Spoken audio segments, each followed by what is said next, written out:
suffered a lot. Please. I've suffered. I abandoned. Lungs, cancer of the lungs. What is killing my wife? I didn't kill my wife. Cancer of the lungs. What is killing my wife? Osinachi, Nwachukwu. So I'm suffering for what I didn't pass through.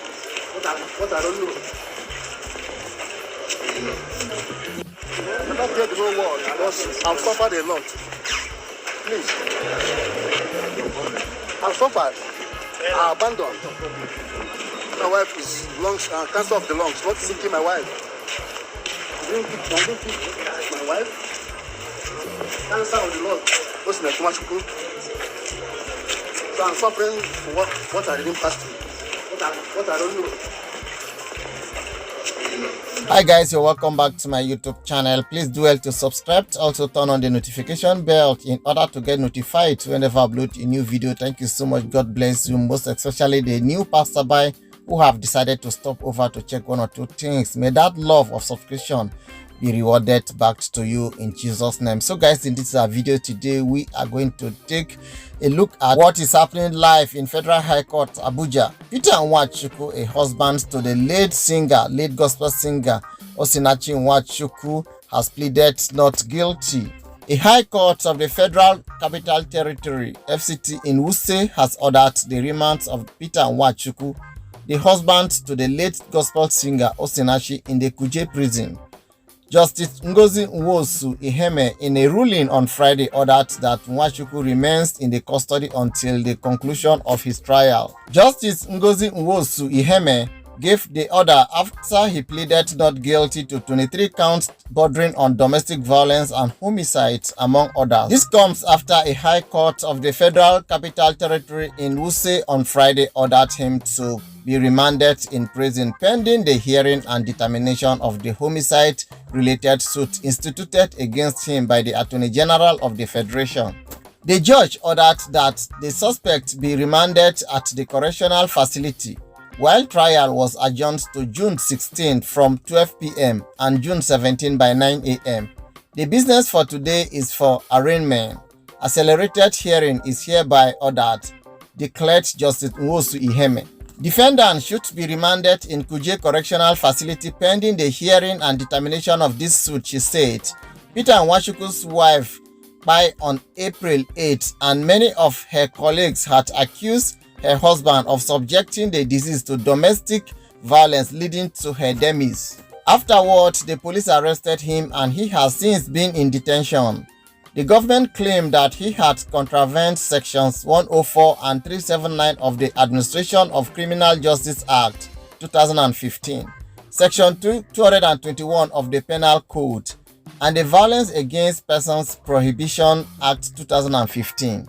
Some of the counts, such as culpable homicides, recommend by penalty 1 year jail term. Part of the charges read that Peter Nwachukwu, 56, male, on the 8th of April 2022 at Ako Estate, opposite police station, Lugbe, Abuja, FCT, within the jurisdiction of this honorable court, did commit an offense to wit, culpable homicides punishable with by, in that you caused the death of Mrs. Osinachi Nwachukwu by your various acts of violence and aggravated assaults with the knowledge that her demise would be probable consequence of your acts. Statement of offense: emotional, verbal and psychological abuse contrary to section 14(1) of the Violence Against Persons Prohibition Act 2015 and punishable under the same section of the Act. Particular of offense: that Peter Nwachukwu, male, sometimes between 14 November 2009 and April 2022 at Ako Estate,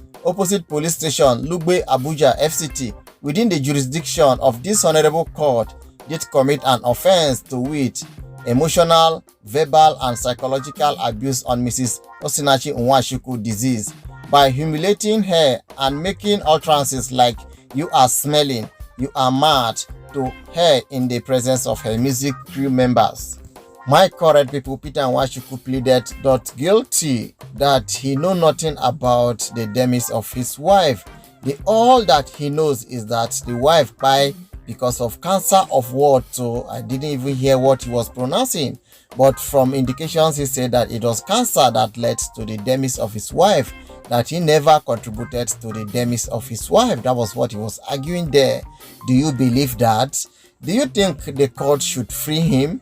Do you think they should temper mercy and justice in his life? Please guys, if you think so, or if you have an idea about that, do well to put it on the comment section. Otherwise, if you ask for my own opinion, for now, in fact, I don't know. But I so much feel so pity to our dear sister Osinachi Nwachukwu, who has passed on, who is on her rest right now. She is actually resting with our creator, but all what we should be thinking about now, her children, how will they grow with this kind of trauma? How will they grow with this kind of trauma, my correct people? Nobody. Even if there are people who said they want to sponsor them, they want to give them scholarship, there is nobody like parents, nobody like your father and your mother on this earth, except God who is in heaven. He stands supreme. Other than God, there's no one like your father and your mother. No one will take care of you like your father and your mother, except you were not brought up by your parent, except you don't know what I am talking about. If you know, then you should conclude to this. But however, even if they free the man, he doesn't look like one who is going to take care of those children. I think he would rather go there and begin to maltreat those children. Moreover, he should be aware that those children stood against him. They were giving some reports, some secrets that he hid in his room. Those children exposed those secrets. So after hearing all that, I don't think this wicked man, this man that behaved the way we are hearing, I doubt if he is going to take good care of those children. My correct people, at this point, I want to say thank you so much for watching. Stay tuned for the next update that comes your way. Till we meet again, same station. Bye.